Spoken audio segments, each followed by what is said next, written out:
Carla and the Christmas Cornbread by Carla Hall. Illustrations by Cherise Harris. It's Christmas Eve, one of my favorite days of the year. That's when Mama, my sister Kim, and I go to Granny's house to celebrate the best holiday ever, Christmas. Every year, I pack my holiday pajamas and my trusty sidekick, Bubba. And every year, I ride in the back seat, which is always piled high, high, high with Christmas presents. The best part of the ride is watching the lights twinkle on the houses as we whiz by.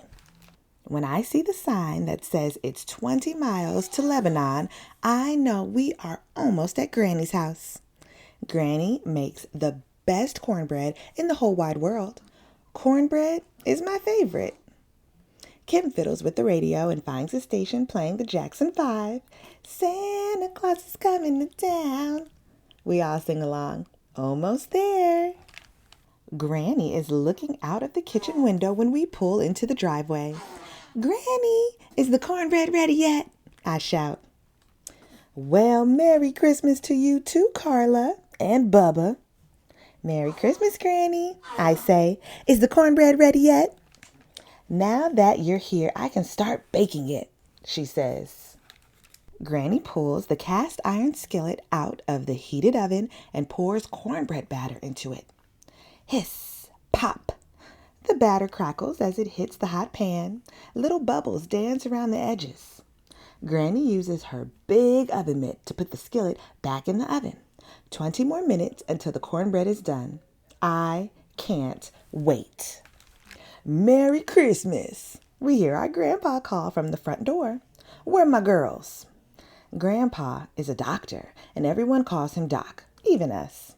He scoops up Kim and me and gives us a bear hug. When Doc settles into his chair, Bubba and I search for our favorite ornament on the Christmas tree. It's Santa, with his big bag of toys. He looks just like me. Doc, where do you think Santa is right now? I ask. Well, he's probably all the way across the ocean, bringing presents to the children in France. Doc pulls a big book off the shelf. He shows me a picture of the Eiffel Tower in Paris. When I was young, way before your mama was born, I went to France, he says. I ate snails cooked in butter. I think about the snails that leave slimy trails on the lettuce leaves in Granny's garden every spring. Yuck! I don't think I'd like to eat snails, I say. They don't have lots of other things to eat in France, Doc says, laughing. You should try everything because you never know what you might like. Just then, Granny calls us to dinner. We settle around the table to eat thin fried pork chops smothered in gravy, green beans, and my favorite, Granny's cornbread.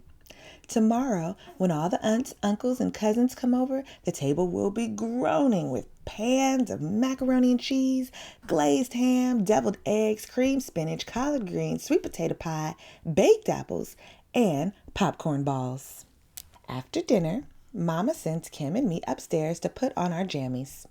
You can help me put together a puzzle, but you can't stay up too late, she warns, or Santa will have to go on to the next house. When Bubba and I come back down to the dining room, there is the most perfect sugar cookie sitting on a plate. I take a big bite. Carla, Kim yells, that's Santa's cookie. I stop chewing. The cookie turns to dust in my mouth.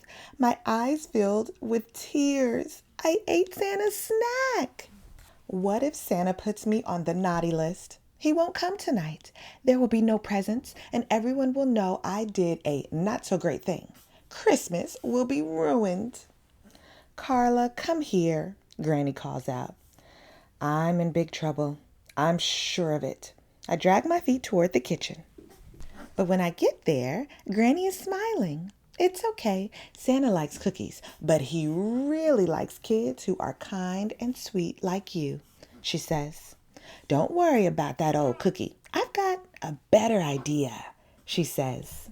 Granny pulls out a tiny cast iron skillet and then cornmeal, buttermilk, and eggs. We'll make Santa a special Christmas cornbread, she says. Granny oils the pan and puts it in the oven. She shows me how to mix together the cornmeal, baking powder, and salt, then whisk in the eggs and buttermilk, and pour the batter into the hot skillet. Finally, Granny puts the pan back in the oven.